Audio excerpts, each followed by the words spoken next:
मित्र ने पूछा है कि ध्यान क्या है और हमें ध्यान क्यों करना चाहिए और क्या परमात्मा है, यह भी एक मित्र ने पूछा है। प्रश्न तो बहुत सारे हैं, मैं बारी बारी से अगर संभव हुआ तो सारे प्रश्नों का उत्तर एक ही उत्तर में देने का प्रयास करूंगा, क्योंकि सारे प्रश्न जैसे सभी नदियां समुद्र में जाके गिरती हैं, उसी प्रकार से सारे प्रश्न अंततः गत्वा एक ही मूल से आते हैं। हमारी चेतना जहाँ जाती है और इंद्रियों के माध्यम से जो हमें आभास होता है उसी को हमने ध्यान कह दिया। क्या है ध्यान? हमारा कहीं ध्यान जा रहा है, इसका मतलब क्या है? वहाँ चेतना जा रही है। चेतना से ही हमें वेदना का एहसास होता है, यानी जीवन में कोई कष्ट होता है उसका हमें पता कहाँ से चलता है? चेतना के माध्यम से। जैसे मेरे पास एक ये मिट्टी का डेला है, इसके पास चेतना है या नहीं ये प्रश्न तो गूढ़ हो जाएगा, लेकिन इसको जो वेदना है उसका पता कैसे चलता है? चेतना के द्वारा। कम चेतना है तो कम पता चलता है। कोई व्यक्ति जब नशे में होता है, जैसे किसी ने मदिरा पान कर लिया या किसी और औषधि का सेवन कर लिया, फिर जब हम उसके शरीर में अगर एक पिन चुभोएं और वो नशे में है तो उसे कम एहसास होगा या पता ही नहीं चलता। सुबह उसे एहसास हो, दर्द हो तब कि मेरे पिन किसने चुभाई, उस समय उसे पता नहीं चलेगा।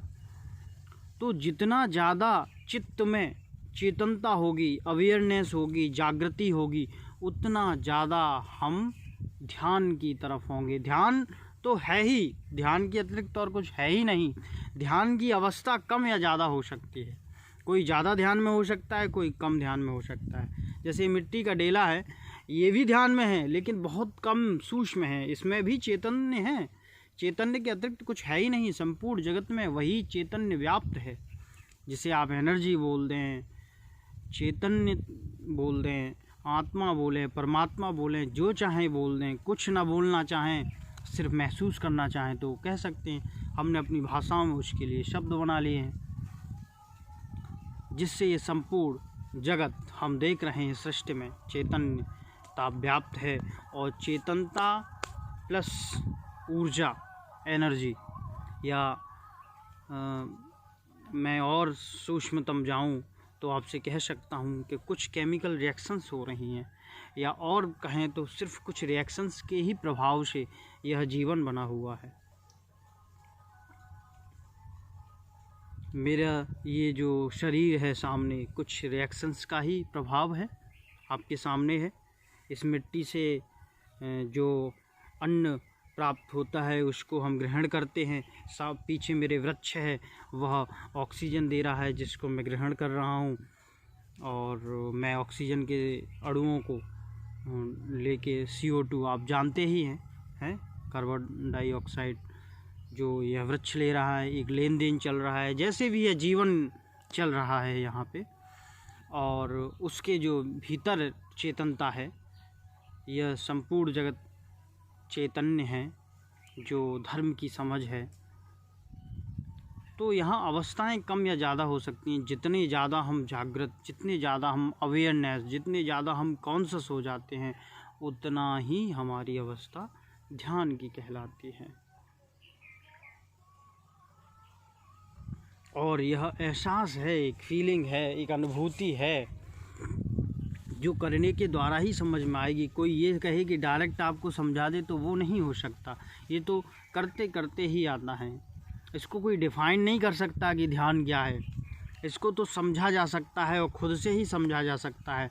जितने ज़्यादा हम कॉन्शस हो जाते हैं, जितने ज़्यादा हम सचेत हो जाते हैं, अलर्टनेस, अवेयरनेस, कोई भी शब्द मैं आपसे कह दूं, अर्थ उसका जो भावार्थ है वह यही है कि मैं प्रेमपूर्ण, आनंदित, होशपूर्ण, बेहोश हो जाऊं।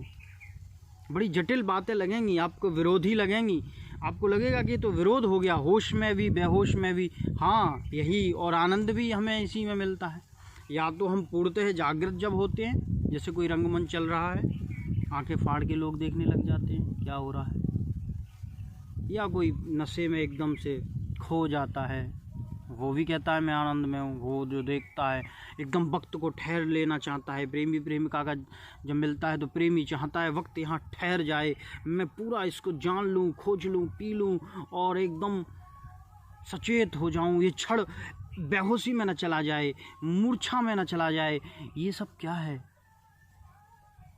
और जो नशेड़ी है वो 2-2, 3-3, 4-4 दिन तक बेहोश बने रहना चाहते हैं। कहते हैं भोलेनाथ जब भंग को पी लेते थे तो वर्षों तक निद्रा में चले गए, समाधि में चले गए। ये क्या है? बेहोशी है। तो जहाँ बेहोशी और होश दोनों का मिलन होता है, यह जहाँ से दोनों निकलते हैं, जो मूल है उसमें जब उपस्थित हम हो जाते हैं, उसमें जब स्थित हो जाते हैं, तो उसको ही ध्यानस्थ बोला जाता है। ये एक अवस्था है, ये एक मस्ती है, ये एक प्रेम है, जहाँ से बॉडी से बड़े अच्छे अच्छे एंडोर्फिन हार्मोन निकलते हैं। हम अपने में ही डूब गए, हम अपने में ही मस्त हैं, हमें दुनिया से कोई मतलब नहीं और सारी दुनिया से मतलब है। दोनों बड़ी विरोधी बातें हैं, परंतु सत्य यही है। दुनिया से कोई मतलब नहीं और सारी दुनिया हमारी है, हमें सबसे मतलब है, क्योंकि हमारे अतिरिक्त और कुछ है ही नहीं। सब जगह स्वयं को ही पाओगे या सब जगह उसके अतिरिक्त और किसी को नहीं पाओगे। भाषाओं के भेद हो सकते हैं, उसके अतिरिक्त मीन्स उसके, चाहे आप उसको गॉड कहें, अल्लाह कहें, ईश्वर कहें, कृष्ण कहें, राम कहें या कुछ भी ना कहें, नागार्जुन की तरह शून्य कह दें, परम शून्य कहें, जो भी, कोई नाम ना दो, शांत हो जाओ।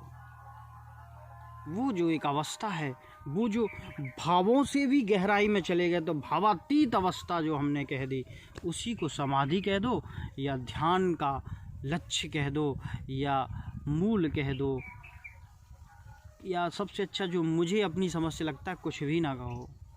वो एक अवस्था है, उसको कोई डिस्क्राइब नहीं किया जा सकता। उसे तो सदगुरु के पास बैठकर उनके उठने बैठने बोलने को देखकर आनंदित होकर प्रसन्नचित हो से उनसे प्रेम जब हृदय का मिलन होगा, तो आपको धीरे धीरे धीरे समझ आने लगेगा, करते करते आएगा। उसको वैसे डिफाइन नहीं किया जा सकता। इतना ही मैं कहना चाहता हूँ। आप आज से ही उस अवस्था का प्रयत्न कीजिए। गिरेंगे, डिस्टर्ब होंगे, फ्रस्ट्रेट होंगे और जितने ज़्यादा ध्यान की तरफ बढ़ेंगे उतने ज़्यादा क्रोधी हो जाओगे, उतने ज़्यादा कामातुर हो जाओगे, उतने ज़्यादा व्यथित हो जाओगे। लेकिन उस व्यथा की पीड़ा से, जैसे सोना आग से तपता, जब सोना आग में तपता है तो निखरता है, वैसे ही जीवन में निखार आएगा। प्रयत्न कीजिए और लग जाइए, ज़्यादा समय नष्ट मत कीजिए। बस उठ बैठ, और जब तक तुझे लक्ष्य प्राप्त नहीं होता तब तक तू अपने सतत परिश्रम में लगा रहा। जो भी मार्ग चुनो उस पर डटे रहो। बस वही एक मार्ग है जो तुम्हें परमात्मा तक पहुंचाएगा। फिर अनेकानेक मार्गों को त्याग दो, क्योंकि सारे मार्ग उसी तक पहुंचाते हैं। लेकिन अगर सारे मार्गों की तरफ, बंदर की तरफ, कभी इस मार्ग पे, कभी उस मार्ग पे, कभी ऐसे कभी वैसे, तो कहीं नहीं पहुंचोगे। एक लक्ष्य, एक मार्ग, एक तो पहुंच जाओगे। सही गलत के ज़्यादा चक्कर में मत पड़ना, कौन सा मार्ग सही कौन सा मार्ग गलत। वस्तुतः यहाँ कुछ भी गलत नहीं है, कुछ भी है नहीं है, कुछ भी तुच्छ नहीं है। सारी सृष्टि परमात्मा की है। जो मार्ग मिल गया, एक निष्ठ हो जाओ और उस मार्ग पे चलते जाओ, चलते जाओ। अंततः वहीं से, जैसे गंगोत्री पहाड़ से प्रस्फुटित होती है, वैसे तुम्हारे जीवन में अमृत गंगा का उदय हो जाएगा। ईश्वर सबको सफल करे। आपके जीवन में ईश्वर उस परम लक्ष्य को दे जिसके लिए आपने जन्म लिया है। उस अनंत सुख की खान को आप प्राप्त कर सको। ऐसी ही प्रार्थना के साथ मैं आप सबसे विदा लेता हूँ। जय जय श्री राधे, जय जय श्री राधे।